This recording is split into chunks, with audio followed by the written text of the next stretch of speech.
You wake in darkness. The air is thick, sour with sweat, and something older fear baked into stone. Your bare back presses against a wall cool enough to make you shiver. Somewhere above, laughter echoes through marble corridors. It's the sort of laughter that means the night will not be kind. Your ribs ache. Each breath stretches skin already raw from the iron clasp around your ankle. Heavy steps approach. The sound is unmistakable. Sandals striking stone in a steady, practiced rhythm. You grope for the thin tunic crumpled in the corner, but your fingers shake too much to pull it on before the door scrapes open. Sunlight spears in, blinding you. A broad shadow fills the doorway. The overseer. His face is a map of old battles. But it's the way his eyes sweep over you, not as a man, but as livestock that knots your stomach. "Clean yourself," he says, dropping a damp cloth at your feet. "The master has guests tonight." You know what that means. You've known since the night they dragged you away. Context: Greece's golden age. In shadow, 30% remix. The Athens of your captivity is the Athens sung about in history's the golden age, 5th century BCE, when the Parthenon rose against the sky, and men like Pericles and Socrates shaped the language of politics and philosophy. It's the era later generations would call the cradle of democracy, the birthplace of ideals that still echo today. But in the cool interior courtyards, away from the sunlit marble, another truth breathes. Slavery is not the shame of Athens, it is its engine. Without it, the debates in the agora, the plays of Euripides, the sculptures of Phidias would not exist. Free citizens are free because others are not. Aristotle would later write of the natural slave, claiming some people are born to serve. Wealthy households, even modest ones, use that idea as a moral shield. War captives from Thrace, debtors from Attica's own valleys, and the unlucky born with beauty that catches the wrong eye all feed the system. Pillar 1. Origins of enslavement preserved. For you, the chain began in a village no Athenian would trouble to name. Nestled in a valley lined with olive groves, it was a place where everyone worked or went hungry. Summers were hot enough to bleach the hills to dust, winters just cold enough to kill the young goats if you weren't careful. Families slept together in single-room homes, sharing heat and food. The year it happened, the rains failed. The barley withered, the olives shrank to bitter knots. When the goats died, your father sold his tools. Then your mother's jewelry, one silver pin, a small chain worn at her wedding. But silver doesn't last long when mouths must be fed daily. That's when the men came. Merchants, though the chains in their packs said otherwise. They set up in the village square, unrolling their ledgers. They didn't haggle for goats or grain. They measured people young shoulders, straight teeth, skin unscarred. They offered silver for years of service, 10, 20, sometimes life. Your father avoided your gaze when the deal was struck. Your mother covered her face. You were told you'd return a man, with enough silver to buy land. The words were honey and poison. The march began before dawn. Iron around your neck linked you to boys from other villages, some crying, some too stunned for sound. The road wound through hills you once roamed freely. You barely noticed the sea glittering in the distance, the mountains where eagles soared. Hunger and the weight of the chain shrank your world to the boy in front of you and the dust beneath your feet. At night, they staked you to the earth. Some older boys muttered prayers. Others stared blankly into the dark. Occasionally, strangers came to look over the group, men with soft hands and too much interest in certain faces. You didn't yet know why those looks made your stomach twist. The road to Athens ends not at a gate, but in a place where the city's appetite wears no mask, the slave market. You smell it before you see it. Sweat, fear, unwashed bodies, urine, and something sharp and metallic that clings to the back of your throat. The noise crashes over you next. Hundreds of voices, buyers calling bids, sellers hawking wares, children crying. Then the sight, bodies, naked or barely clothed, lined up in rows like amphorae in a storeroom, toddlers clinging to mothers, old men with backs bent from decades of labor, boys with sunburned shoulders and eyes that dart like trapped birds. You're herded toward a section where the handlers begin their work. They strip away the dirt of the road with cold water and smear your skin with oil. Not kindness presentation. Oiled skin gleams in the sunlight, makes muscles look fuller. A hand tilts your head to check your teeth. Fingers run down your arms, squeeze your calves. The auctioneer's voice cuts through the din, reciting details like your apprised horse age, origin, health. The words pleasing appearance and gentle temperament hang in the air, and you notice certain men turn their heads at that. Their robes are finer, their rings brighter. You do not yet understand why. The bidding rises fast. The man who wins is well-fed and soft-handed. his tunic dyed the deep purple of wealth. He does not speak to you, only counts out silver with a faint smile. His name, which you will learn later, is Lysander. You arrive at his home in Athens' wealthy district, a world away from your village's dirt floors. Marble columns, painted walls, floors tiled in mosaics of gods and heroes. Servants flit silently, their eyes lowered, their steps brisk. Many are young men. All are beautiful in some way, and all wear the same look, resignation without hope. You're delivered to a man named Demetrius, the household overseer. He was a slave once, bought as a boy, and has climbed to this position through a mix of calculation and cruelty. His voice is calm, as he lists your rules. Eat when told. Sleep when told. Speak only when spoken to. Never look a free citizen in the eye. Refuse nothing. Then, with a thin smile, he adds the line that makes your stomach twist. You are here to serve the master and his guests, in whatever capacity they require. They take you to the basement quarters, small stone cells, each with a straw mat, a thin blanket, and a chamber pot. The walls are thick enough to muffle sound. You quickly learn why. 3 boys greet you in hushed voices. Marcus, about your age, here for 2 years. Alexios, older, with a map of scars across his back, and Philemon, barely 14, whose haunted eyes make him look twice his age. Between them, they explain the parts Demetrius left out. The house entertains often. Athens' elite love the symposium, a drinking party where men discuss politics, art, and philosophy. But when the wine flows deep enough, the night changes. The guests' attention shifts from debate to entertainment, and the slaves are part of that entertainment. Not to recite poetry or play music, though sometimes you must, but to offer themselves. It's the unspoken truth behind the city's marble facade. The same men who write verses about virtue and justice will reach for you like you are a cup of wine to be drained. Your first weeks blur into routine. Mornings of cleaning, serving food, fetching wine. Evenings of standing at the edges of the room while the master and his guests recline on couches, speaking of democracy and strategy, as if the fate of the world rested on their wit. But you begin to notice small things. The way certain men look at you, the sudden hush when you pass, the lingering touch as you pour their wine. You sense without wanting to that something is coming. The night it happens begins like so many others, the smell of roasting lamb in the kitchen, the low murmur of voices drifting from the andron, the men's dining hall.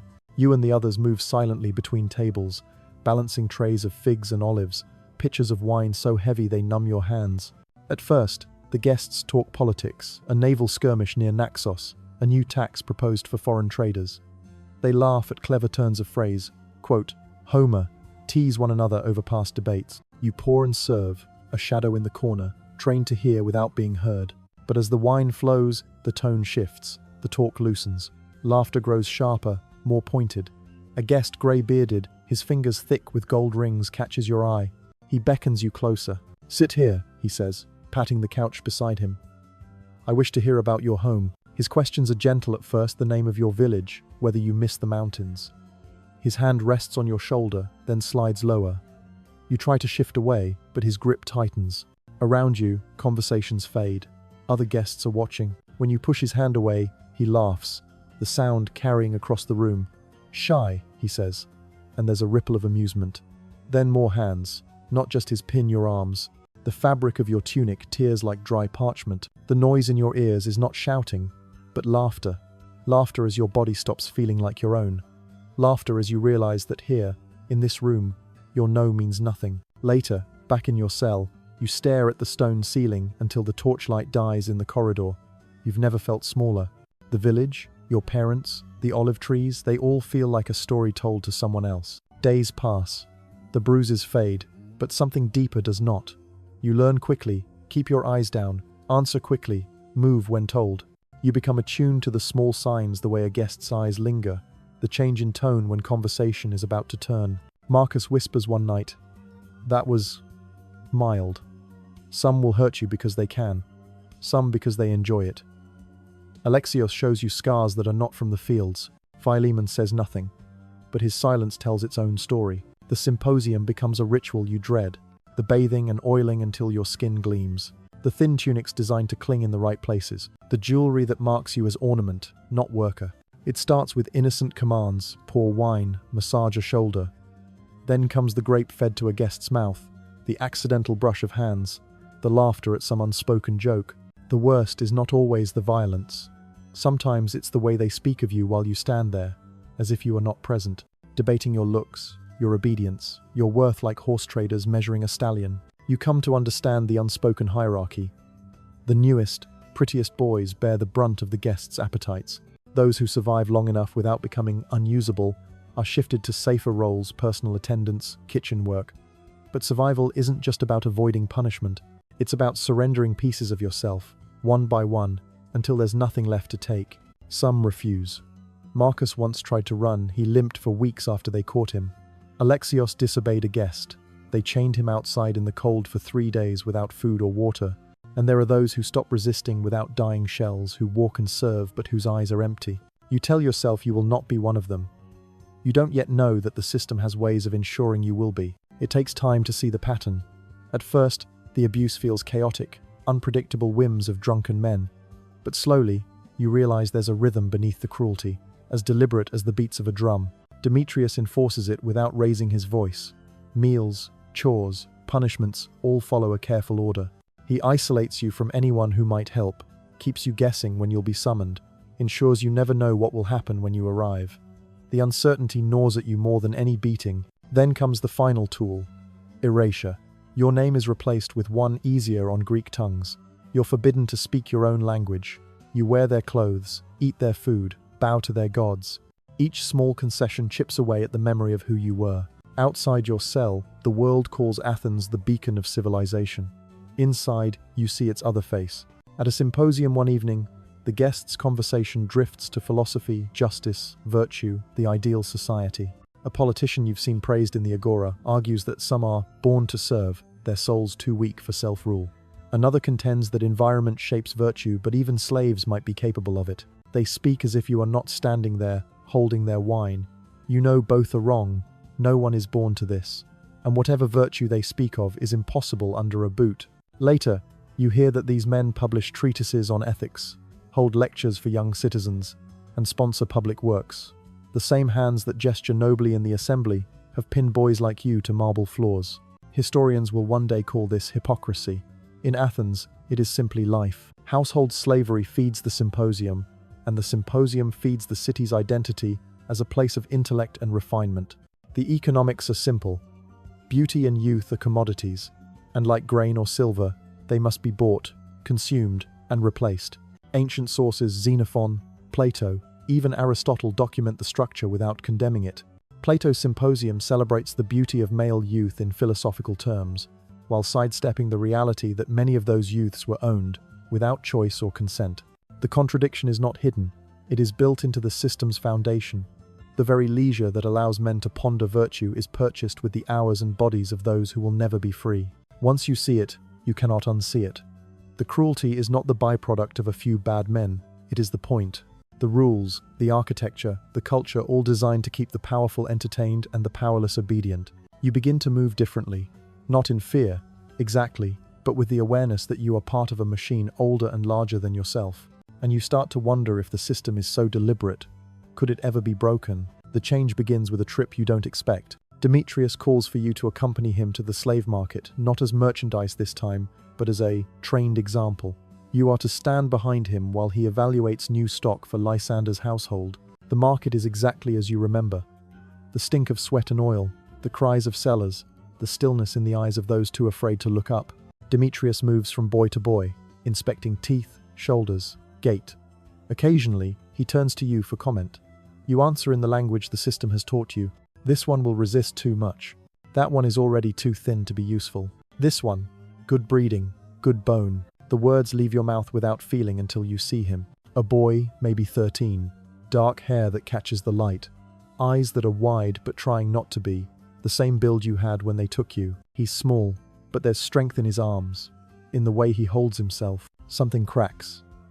It's not hope that's long gone, but memory. Your mother's voice calling you in from the olive grove. Your father's laugh when you tried to carry a goat and dropped it. The sting of river water on sunburnt skin. For a moment, the mask you've worn for years slips, and Demetrius notices. Heat getting to you? He asks. You nod. You don't say that it's not the heat at all, it's the reminder that you were once someone else. The boy is sold to another house. You tell yourself you're relieved. You won't have to watch him break. but his face follows you for weeks, turning up in dreams you thought you'd stopped having. Months later, during a quieter symposium, philosophers this time, speaking not of war or trade, but of the nature of justice, you pour wine and listen. One man insists that some people are born to be ruled, their natures suited for servitude. Another counters that anyone, given the right environment, could be virtuous. The irony makes your hands tremble. Here they sit, men whose hands have taken what they please, whose cruelty is as routine as breathing, debating whether you are capable of virtue. You understand in that moment that they know. They've always known. This isn't ignorance, it's choice. And somehow, that knowledge steadies you. You can stop wondering whether you were taken because you were weak or because you failed in some way. It was never about you. It was about them and the world they've built to keep themselves powerful. You carry that clarity like a small stone in your pocket. It changes nothing about your daily life. You still obey, still anticipate needs, still move like a shadow, but it changes the way you see them. You know now that their talk of virtue and justice is theatre, their art and poetry another mask, and in that knowing, there is a sliver of control. Time does not move in years here, but in seasons of bruises, in symposiums survived. You think you might be 25 now, though the number feels meaningless. The boy who came here from the mountains is long gone. In his place stands a man with scars layered over scars, joints that ache in the cold, and a cough that lingers no matter the weather. Your beauty, the kind they valued, has faded. New faces have taken your place in the dining room. You still serve, but more often now you are invisible, the way older slaves become invisible. One morning, Demetrius summons you. His tone is flat. You're being sold to a mining operation in the mountains. It's not punishment, not reward, simply economics. The household no longer sees a return on keeping you. You know the mine's reputation. They are where slaves go to die, slowly. The air thick with dust, tunnels prone to collapse, quotas set so high they kill as surely as a blade. Months, maybe a year, that's what's left. That night, Marcus comes to you. Somehow, he survived, even found a small pocket of safety as a personal servant to Lysander's wife. In his palm, he holds a piece of metal, sharpened to a point. He presses it into your hand without a word. You understand. It's not just a tool, it's choice. You could try to escape, knowing you'd likely fail. You could use it on a master, trading your life for a moment of vengeance. Or you could turn it on yourself, deciding when and how your story ends. You sit with it through the night. Dawn brings an answer you didn't expect. You hide the shard where another slave might find it. Your time is ending, but others are still in the middle of theirs. Let them have a choice. The journey to the mines takes you through landscapes that feel like ghosts, streams where you once fished with bare hands, mountain passes that could be the ones you roamed as a child, villages that might hold distant relatives, though you'll never know. The camp is worse than you imagined. The air scratches your lungs raw. The tunnels shake with every strike of a pickaxe. Collapses are common. The guards step over bodies as if they're stones in the path. And yet, even here, something survives. Slaves share scraps of food.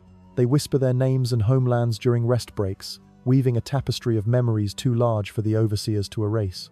They tell each other's stories so the dead will not vanish entirely. You add your own. You tell of the boy from the mountain village, sold to pay his family's debt, of years in an Athenian house where marble walls hid unspeakable things, of how you learned that the cruelty was not a flaw in the system, but its very design. Your voice weakens over time until the dust steals your breath entirely. One day, after a tunnel collapses, you do not get back up. But you are not alone. The others promise to remember your name, because that is the only victory left, to be remembered. The marble halls of Athens still stand in history's pages, gleaming with stories of democracy, art, and philosophy. But in their shadow lies the truth that all those achievements were bought with lives like yours. And the world, for all its progress, has not left that truth behind. Today, the faces have changed, the languages have changed, the tools are more modern, the chains less visible, but the trade remains the same. The suffering of the powerless for the comfort of the powerful. And so the question is not whether this happens, it does, everywhere. The question is whether we, too, will look away. Whether we'll keep telling ourselves we are more civilized than those Athenians, while the same machinery hums beneath our own marble facades. The boy in the mine is gone, but his story is still being written every time someone chooses to hear it.